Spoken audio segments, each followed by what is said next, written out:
I know what you guys are thinking. You're thinking, what's this low handicapper talking about? He can hit every shot solid. Everything's easy for him. 130 yards, 140 yards. Of course, he's going to hit a 9-iron or a wedge. I understand that, which is why I'm also going to play left-handed as well. So this par 3 that's in front of us, I'm going to play left-handed with a 7-iron. I haven't hit a ball left-handed since about December 2018, which is about 3 months. And what I'm trying to do is to show you playing clubs I don't normally play with, like the C wedge, like the S wedge, left-handed clubs, hitting partial shots like that knockdown pitching wedge, to show you that like these aren't shots I normally play and I'm very uncomfortable over them, but with the right aiming and the right thinking you can shoot under 90. And once you get your putting and your chipping right, you'll hole more putts for par. You'll chip and putt more when you're around the green, or if your upper range is 160, 170 yards, maybe you can hit these par 4s in 2 and chip and putt for more pars. Right now I'm showing you the very minimum distance that you have to hit of 150 yards and then break up each shot. Now, I'm not doing it with my most comfortable shots either, just to show you the point. All you have to do is practice the short game and you can be easily as good as a pro. I mean, I was a very bad putter for the longest time, but I've really worked on that in the last year and a half. And before that, when I was a kid, I used to just chip and putt all the time, just chipping in the garden, chipping at the practice green. Once you get the fundamentals, you never have to work on it again. You just need to copy and paste that technique at different courses depending on the speed of their greens.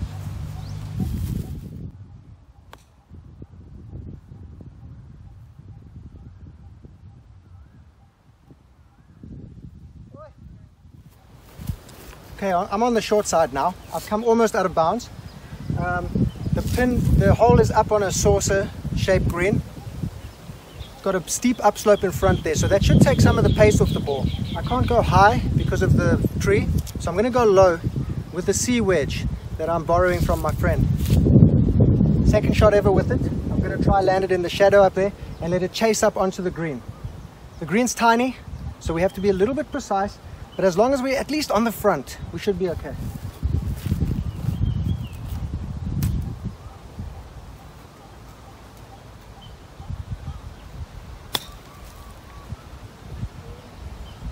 I use the chipper again.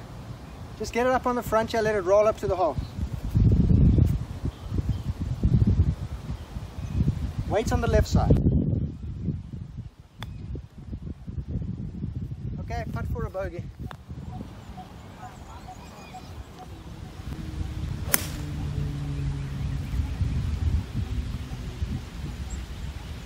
Boy, that's so short. I got 211 yards left. Now I've got a tree right in front of me. I could hit the sand wedge right over there, but to be fair, I'm going to play it more like I don't have that kind of a distance with that kind of a loft. So I'm going to hit the chipper, the C, and I'm going to try set it up in the fairway there. I'm about 211 out. If I can get it inside 140, I'm happy. So it's about a 70, 80 yard shot.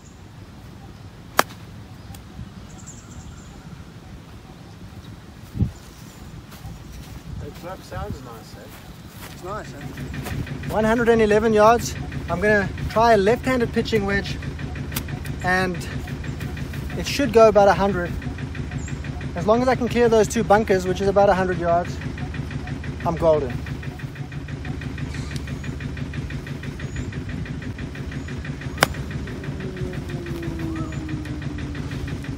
Okay, the ball is down there. Got to come up the slope, which is about a 5 foot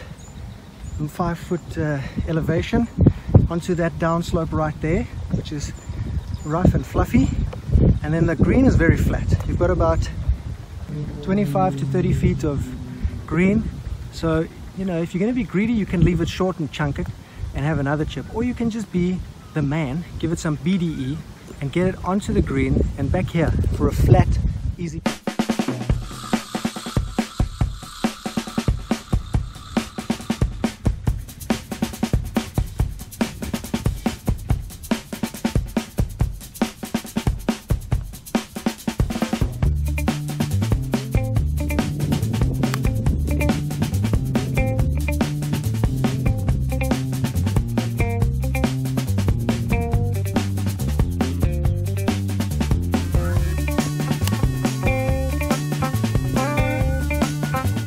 225 to the green.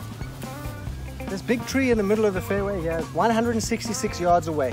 So that means if I go with the 8 iron, I could be stuck right in front of it. Now I'm going to take my most safe club, which is probably like a 9 or a pitching wedge, and I'm going to try hit it right of that tree and short of the tree, so that I have an approach shot that's unhindered. Now I trust that this club is going to go straight enough, or where I want it, so that I eliminate that tree from my view. It's a very tricky shot this. Now if I was playing with my normal clubs, I would take the 2 iron and just smash it right over that tree with a little fade from 225. But now when I'm hitting a bit shorter, I'm trying to strategize my way to break 90. I want to eliminate that tree. So I'm going to do it with a 9 iron, and hopefully it will land to the right of that tree and give me a clear view to the green, which should leave me about another 100-yard shot in.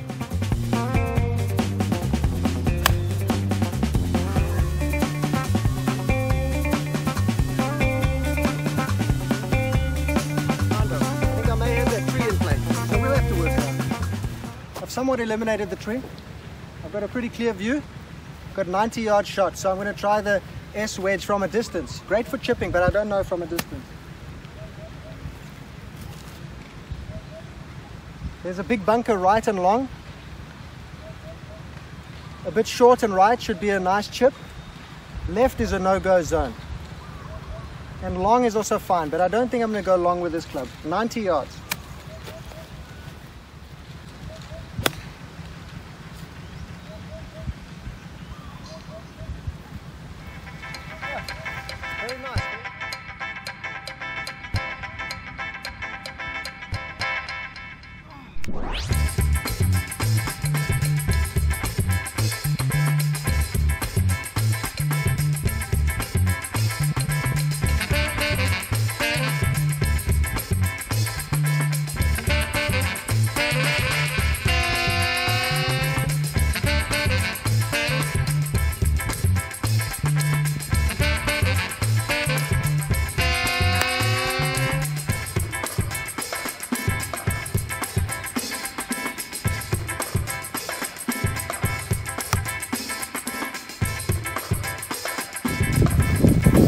A bit windy, the ground's dry, so why not bump and run it?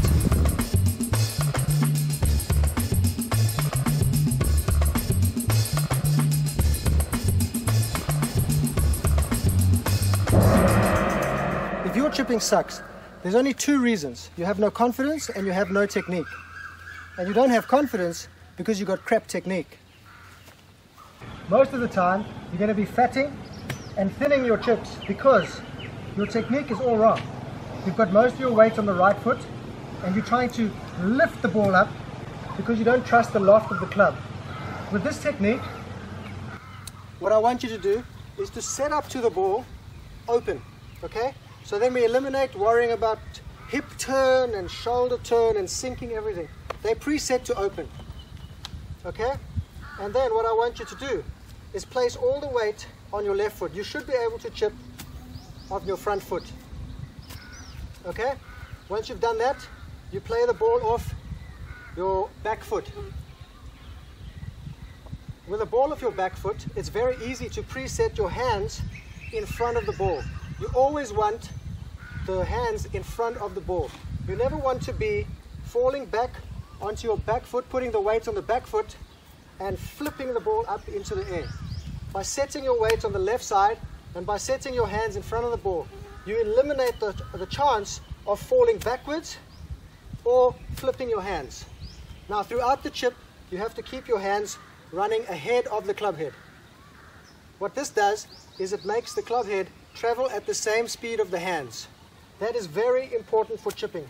We must always have control of the club face. As soon as you flip the ball, you lose control of the speed of the club head. So you don't know if it's going to go high and with some spin, or you don't know if you're going to hit it in the teeth. You have to eliminate the wrist action. So, back foot, weight on the left side, hands in front of the ball, and another tip is grip down, because the closer we are to the ball, the more feel we have. When you're chipping up here and far from the ball, it's very difficult to feel. Now, next step is to find a spot on the green, depending on the club you use. So here I'm using an 8 iron. Pretty good club for this one. It's got a lot of green to work with. So I'm going to set up to the ball, feet close together, stance wide open, ball on the back foot, 8-iron, hands in front of the ball, pick my spot, probably about 2.5 yards onto the green, and let it roll out to the hole. If we use a sand wedge here, we have to flop it way too far to the hole, and we don't know how the spin's going to react or how the ball is going to bounce. So better get the thing rolling as soon as possible.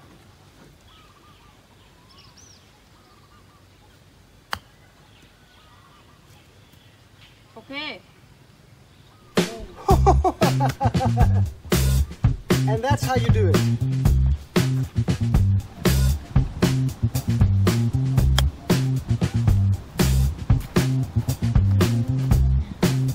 Oh.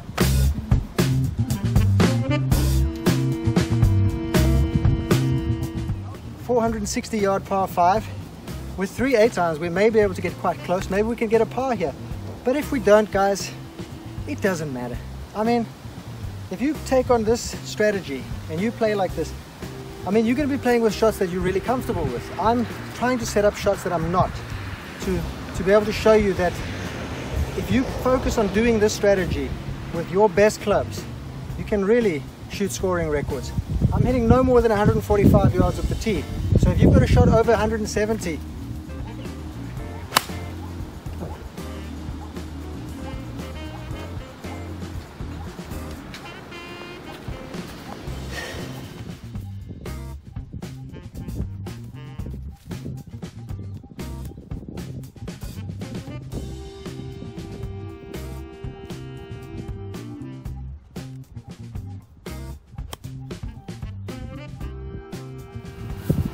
$225 to the hole.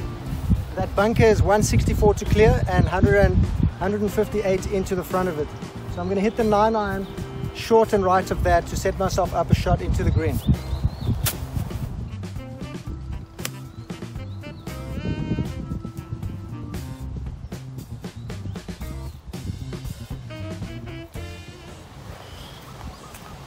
Got about 105 yards into the hole. It's directly into the wind.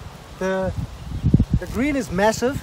I don't want to be too short here because I might have a super marathon putt right up the hill.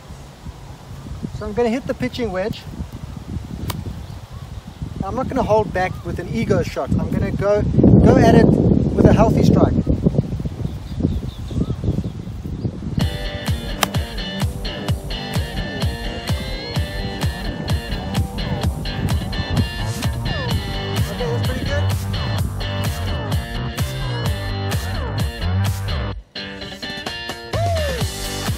This 9 I'm using a Callaway Chrome Soft to show the difference.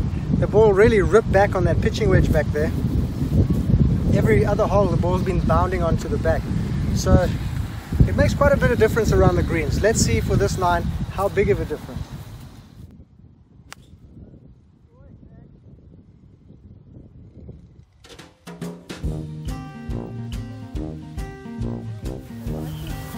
$186. Can't clear the water.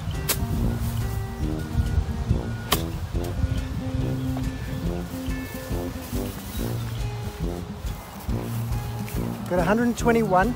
The ball is lying very deep in the fluffy stuff. Normally this would be a pitching wedge, a very easy pitching wedge, but considering the lie and the wind, I don't want to get tangled up with a wedge, so I'm going to hit a 9, maybe 1.5 more clubs that I need. I'm going to go right of this pin.